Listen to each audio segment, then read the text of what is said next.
My name is Katerina Pham. I'm a senior biochemistry and theater double major, and I'm conducting independent research with Dr. Marten Edwards. I became interested in doing research after finishing Principles of Biology 3 with Dr. Edwards during my sophomore year as part of my biochemistry major.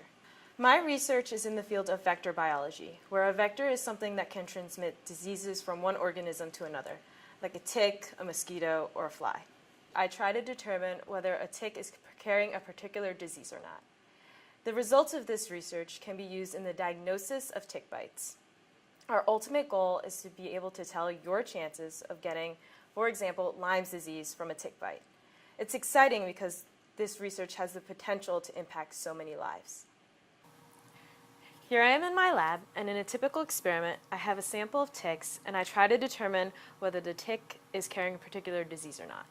And in order to get the percentage of ticks carrying the disease, I use PCR, polymerase chain reaction. I use this PCR machine to make multiple copies of a certain piece of DNA, in this case, the disease DNA. From then on, I analyze the results on this agarose gel, and if the disease DNA is present, I'll see a band. Based on the results, I might do additional PCR or analyze a new tick sample for more data.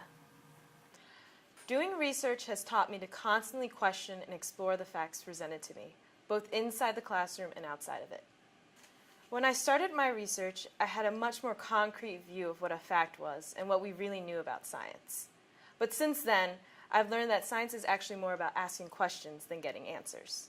As a first-year student, I didn't think I'd be interested in a project like this. But now I realize that research has motivated me to develop curiosity in areas I'm familiar with and in areas I find less comfortable. As a biochemistry and theater double major, I thought I was studying in two very different worlds. But what I've come to realize is that the approaches that I use to understand character motivation are also present when I plan and interpret my experiments. And this brings me back to asking questions. Now when I look at the data, I keep in mind that because we look at data with certain assumptions, we might forget that there are multiple interpretations. And this is one of the more profound things that I've discovered about myself.